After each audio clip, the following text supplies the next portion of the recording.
Campa Cola एक ऐसा soft drink brand था जिसके सामने एक वक्त तक कोका कोला भी कुछ नहीं था। इंडिया में लोगों का फेवरेट सॉफ्ट ड्रिंक भी यही था। अगर आप 18 और 19 के जनरेशन के हैं तो इसके बारे में सुनकर ही नॉस्टैल्जिया फील जरूर आई होगी। कई साल तक कैंपा कोला की टक्कर में कोई नहीं था। 1990 आने तक लगभग 15 साल इस सॉफ्ट ड्रिंक ब्रांड ने मार्केट में मोनोपोली के पूरे मजे लिए और खूब पैसे भी कमाए। लेकिन आज ये मार्केट में सिर्फ नाम के लिए रह गया है। सोचने की बात तो यह है कि जिस ब्रांड ने लोगों के दिलों में स्पेशल जगह बनाकर रखी थी वह आज किसी भी किराना स्टोर में अपनी जगह ही नहीं बना पा रही है। और आज के इस वीडियो में हम कैंपा कोला से संबंधित बातों के बारे में जानने की कोशिश करेंगे। कैसे कैंपा कोला की शुरुआत हुई और कैसे इंडियन मार्केट में इसने अपनी जगह बनाई और कैसे आगे चलकर इसे वो जगह छोड़नी पड़ी। तो दोस्तों बने रहिए हमारे साथ इस वीडियो के अंत तक। साथ ही उन बातों पर नजर डालेंगे कि कैसे कैंपा एक बार फिर से नॉन अल्कोहलिक सेक्टर में अपनी जगह बना सकती है। आइए दोस्तों जानते हैं कैंपा कोला की कहानी डिटेल में। अगर आप इस चैनल पर नए हैं तो इस चैनल को सब्सक्राइब करना ना भूलें। तो चलिए शुरू करते हैं। Welcome to smart info.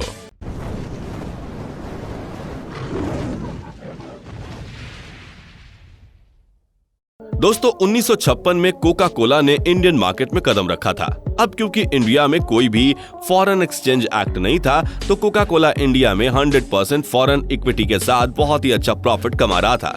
और इसलिए भी क्योंकि इंडिया में इनका कोई भी कॉम्पिटिटर नहीं था। लगभग अगले 20 सालों तक ऐसा ही रहा। लेकिन मोरारजी देसाई की सरकार के वक्त the foreign exchange regulation act 1973 लागू होते ही कोका कोला को दिन में ही तारे दिख गए। यह एक्ट 1974 लागू हुआ था। इसके अनुसार किसी फॉरेन कंपनी को भारत में बिजनेस करना है तो अपनी कंपनी का 60% शेयर भारत सरकार को सौंपना होगा। साथ ही प्रोडक्ट से संबंधित टेक्निकल डिटेल्स, प्रोडक्ट में क्या डलते हैं, कैसे बनते हैं, कैसे बनाते हैं, ये सारी डिटेल्स भारत सरकार के साथ साझा करनी पड़ेगी।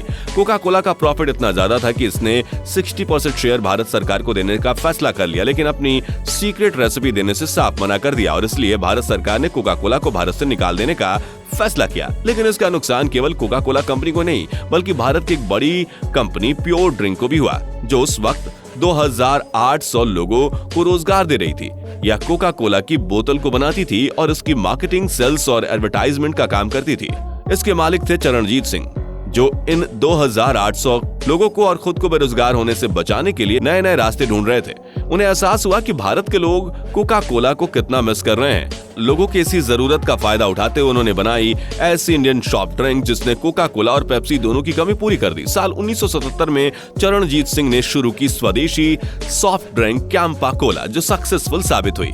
दोस्तों कैंपा कोला का क्रेज लोगों पर इतना ज्यादा था कि इसका अंदाजा आप इसी बात से लगा लीजिए कि आज भी भारत की ओल्डर जनरेशन सॉफ्ट ड्रिंक को कैंपा कहकर ही बुलाती है। कैंपा ने कोका कोला से बेहतर एडवर्टाइजमेंट और मार्केटिंग स्ट्रेटेजी का इस्तेमाल किया और भारत के सुपरस्टार सलमान खान को अपना ब्रांड एम्बेसडर बना लिया। फिर तो कैंपा के जितने भी स्टॉक आए सभी हिट होते गए।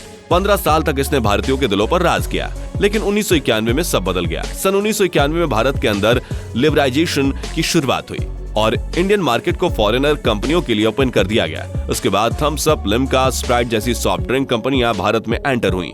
इसके साथ साथ भारत में री एंटर हुआ कोका कोला और इसके आते ही कैंपा का डाउनफॉल शुरू हो गया। आपकी जानकारी के लिए बता दें कि उस समय के प्रधानमंत्री राजीव गांधी की सपोर्ट की वजह से लिबरलाइजेशन के 2 साल पहले ही सन 1989 में पेप्सी की एंट्री मार्केट में हो चुकी थी। यही टाइम था जब इंडिया में कोला वार शुरू हो गया। दोस्तों पेप्सी और कोको कोला फॉरेन की बड़ी कंपनी हैं। इनके पास पैसे की कोई कमी नहीं थी और भारत में एंट्री करते इन्होंने मार्केटिंग और एडवर्टाइजमेंट में खूब पैसा खर्च किया। इसका यह असर हुआ कि जल्दी ही लोगों ने पेप्सी और कोका कोला को अपनाना फिर से शुरू कर दिया और इसका असर पड़ा कैंपा कोला जैसे स्वदेशी सॉफ्ट ड्रिंक कंपनियों पर। सन 2001 में कैंपा को अपना दिल्ली बेस प्लांट बंद करना पड़ा और आगे चलकर 2009 में यह सिर्फ हरियाणा तक ही सीमित रह गया। मार्केट में इसके साथ ही सभी छोटी छोटी सॉफ्ट ड्रिंक कंपनियां बंद होने लगी थी। वर्तमान समय में कैंपा कोला की प्रोडक्शन बहुत ही कम है, लेकिन खुशी की बात यह है कि आप फिर से कैंपा कोला को अपने नजदीकी दुकानों में देख पाएंगे।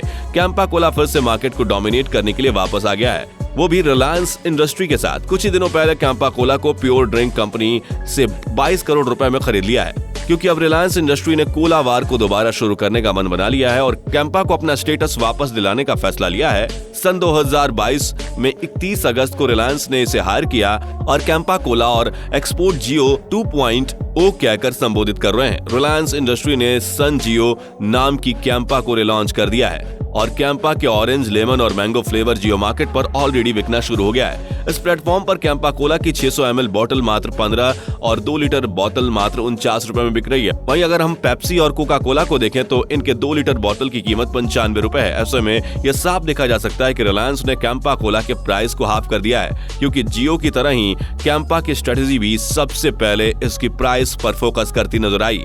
अब देखते हैं कि कैंपा कोला लो प्राइस के साथ लंबी रेस का घोड़ा बन पाएगी या नहीं, यह तो सिर्फ वक्त ही बताएगा। उम्मीद करते हैं कि आपको यह वीडियो पसंद आई होगी। अगर पसंद आई हो तो वीडियो को लाइक, कमेंट और अपने सगे संबंधियों के साथ शेयर करना ना भूलें। तो मिलते हैं अगले वीडियो में, तब तक के लिए वंदे मातरम, भारत माता की जय।